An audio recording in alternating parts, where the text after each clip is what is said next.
anyways, I'm about to go see Jurassic World Fallen Kingdom. It's like I'm super excited. Okay, well, I'll see you guys at the movies.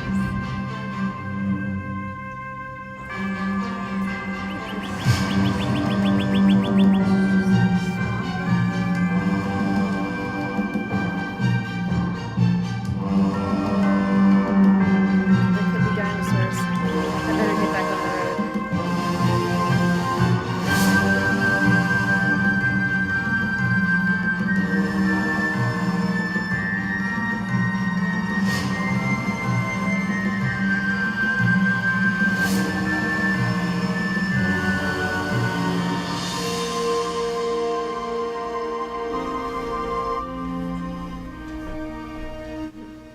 Hey guys, so now I'm going to do the movie review part of this video, and this is my first time doing a movie review, so I'm pretty new at this. I'm not really sure how I'm going to do this, but I'm just going to try my best and hope you guys like it. So I'm going to be talking about the new movie that was just released, Jurassic World Fallen Kingdom. The story was written by Derek Connolly and Colin Trevorrow, and he also was the one who wrote Jurassic World, and they both helped direct it and produce it. But in this movie, they both were the writers, and the director was actually J.A. Bayona. And I also, of course, want to mention Steven Spielberg and then Michael Crichton, who is the original author of the book Jurassic Park that was written over 25 years ago. This year is the 25th anniversary of Jurassic Park, so of course it's awesome that they released the new Jurassic World movie this year. So basically this movie is set 3 years after the Jurassic World theme park was destroyed, which was on Isla Nublar. So Owen Grady and Claire Dearing are of course the main characters in this movie as well as Jurassic World, the first one. And I really love how Chris Pratt and Bryce Dallas Howard play their characters, Owen and Claire, so well in this movie. But it starts off a little bit differently this time. Basically, they have to return to Isla Nublar to try to save the remaining dinosaurs from a volcano that's about to erupt. How this all comes about is Claire, she's part of the DPG, which is the Dinosaur Protection Group, and all the people that she works with are trying their best to raise money so that they can figure out a way to capture these animals and release them to a safe place. But of course they don't have the funds for all that. So she gets invited to the Lockwood Estate, and she gets to go and speak to Lockwood herself for a little bit, but basically kind of like his representative or the guy that works for him, whose name is Eli Mills, which turns out to be a really bad character. Lockwood basically shows her a 3D model of this island that he has found that's completely safe, has a natural barrier for the dinosaurs to live in and be with nature and be free and not have to be in a park anymore.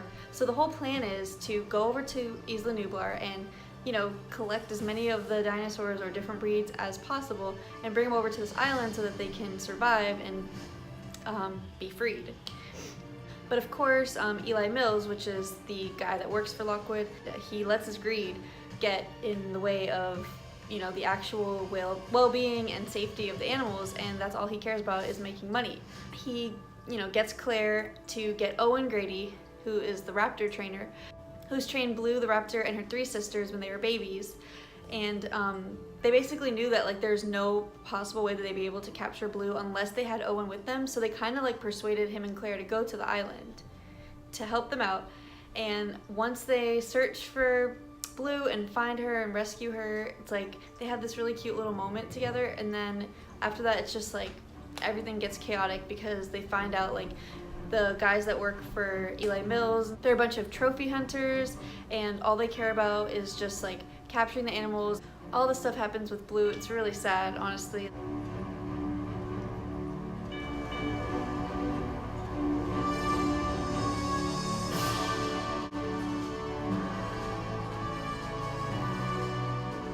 So yeah, they basically just capture all the animals in whatever way possible. And throughout this whole thing, Franklin and Claire kind of go through all this stuff on the island. There's this part where a baryonyx comes out of the tunnel sewer system, which is really scary and really intense. And the baryonyx is one of my favorite dinosaurs, so it's awesome, that part.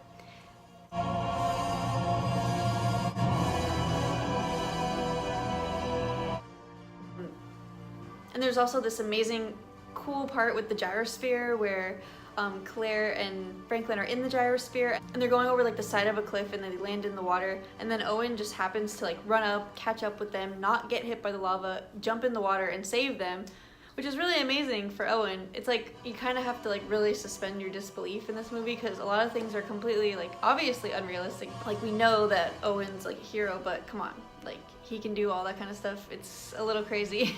It looked really cool in the movie theater. It was just awesome.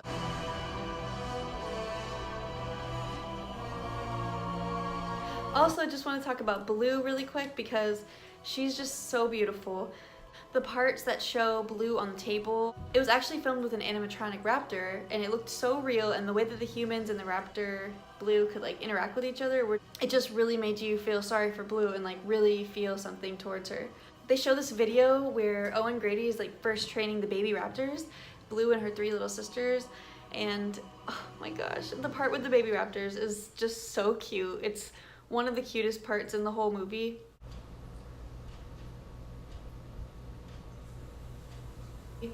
And it just makes you really love these animals and just appreciate them so much because they're so beautiful. And eventually they leave the island, and as they're leaving it on the boat, they see from the distance this like beautiful Brachiosaurus just like getting like engulfed in the volcano, and it's like in the lava. It's just really sad, like the way that it stands up. It's honestly just like heartbreaking. It's the saddest scene, and it's like it kind of pays a tribute to like the first Jurassic Park movie, where there's like the Brachiosaurus is the first one that they see in the park, and it stands up on its hind legs, and that's the way that it kind of like comes full circle and like closes the whole entire island, and it's really heartbreaking.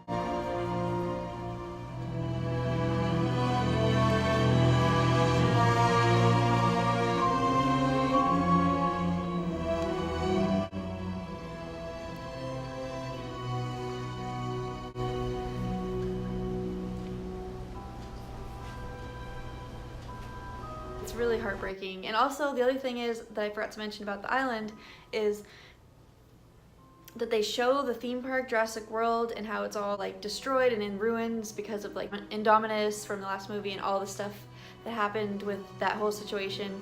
And it's really sad. It's like there's like part of the monorail line broken, and like the main building is like completely just like destroyed, and everything looks abandoned, and it's pretty sad because like the actual park in the movie before was so beautiful and it was such a nice park, but you know, of course, this is what happens when you try to control nature. At the end of the day, these dinosaurs are animals, and they're the ones that are pretty much in control, even though the humans think that they're in control. So then back on the mainland, when they're in California and they go to the Lockwood Estate and bring all the dinosaurs in there and like basically hide them in the basement in a way, it's like really disturbing, and like really it just makes you really upset, especially if you really care about animals, because like all these dinosaurs are completely innocent. Like they're not the ones who asked to be created and cloned and all this stuff. So of course these people that got a hold of them, they're trying to like auction them off, and how they're just like basically just for financial gain. It's really sad. They were auctioning the dinosaurs for like millions of dollars. Like the people that were in that room were like super rich and wealthy, and they're obviously going to use these dinosaurs for like bad purposes, probably as weapons, and it makes you kind of upset. But also there's this little girl, Maisie, that lives in the estate, and she's supposedly the granddaughter of Lockwood himself, but later on in the movie we find out, sorry about the spoilers, that she's actually cloned as well from his daughter who died. He wanted to like recreate his daughter, so he says that she's his granddaughter, but actually his daughter never had a child herself. She's a clone of the daughter. So there's like little hints of that throughout the movie, but it's not completely clear until the end of the movie when Eli Mills just like comes right out and says it. You would never really know.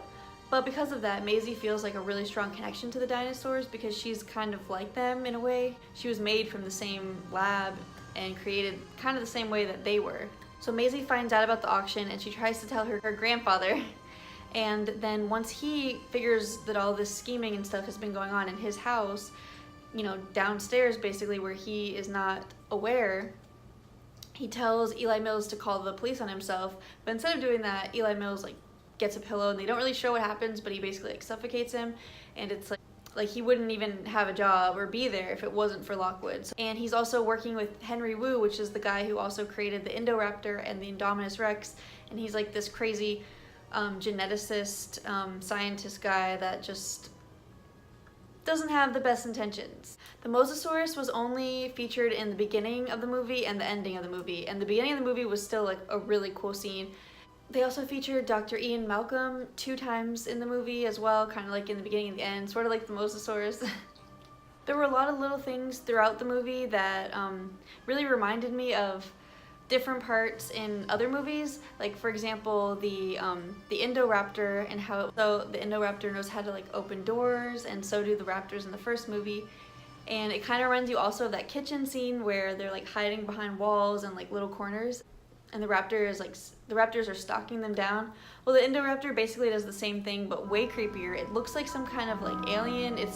They did a really good job with the Indoraptor. It's just the creepiest thing, and it doesn't look like a dinosaur. It just definitely looks like some kind of a weird hybrid creature that just should not be there with those people. And then the fact that it was like hunting down Maisie, but also kind of curious about her. Like it grabbed her ponytail and also was like pulling the covers down slowly instead of just like attacking her right away. So it kind of feels like the Indoraptor has some kind of connection with Maisie. Like all we know is that the Indoraptor was a little curious about that little girl and didn't actually want to attack her right away.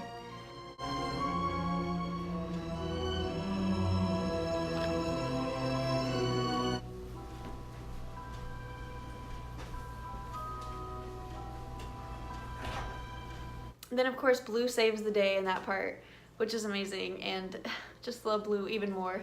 They show some really cool dinosaurs in this movie as well, like the Carnotaurus, which has never been featured in any of the Jurassic Park movies except for like one little scene in one of them. I think the third one. And the Stygimoloch, which is awesome too. And they named him Stiggy, and he kind of like helps Owen and Claire break free of this area down there in the basement, and just like the scene with the Stygimoloch is one of the best scenes ever.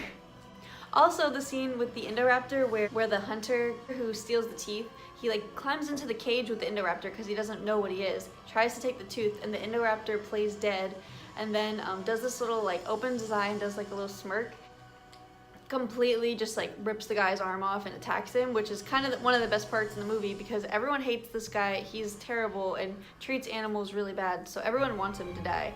So like all the parts when all the bad men are killed by the dinosaurs are actually amazing, and all the parts when the dinosaurs are killed, it's really sad. So like this movie really wants you to feel something and some kind of emotion towards the animals, and it does a really good job of doing that. And I also need to mention the fact that when Claire and Owen are in the truck with the T-Rex, Rexy, and they're trying to get the blood sample, that was actually created with a real animatronic, so it looks super lifelike. So yeah, I would definitely give this movie an A+.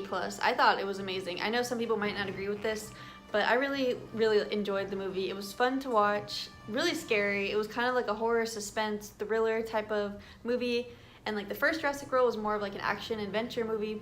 So it definitely had a different tone than the first movie, and it kind of had more of a similar tone to The Lost World, how they come to the city eventually with the T-Rexes. And it also reminded me a lot of scenes in the first movie, Jurassic Park.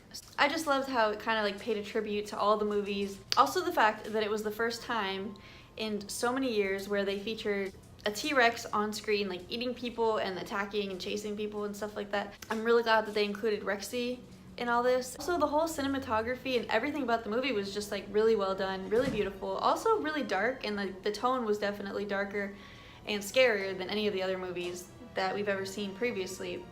But that was a good thing, and that kind of like just gave it its own different, unique feeling to it than all the other Jurassic movies. But it was filmed so beautiful, like the scenes underwater and all the different new dinosaurs that were featured, the little compies and the Allosaurus, and just dinosaurs that you don't usually see in these movies. Well, it was just such an amazing movie. I'm just so glad I saw it. It was so good. Go ahead and give us a like and subscribe to us. Also comment down below. We'll definitely answer back. Thank you guys so much for watching this.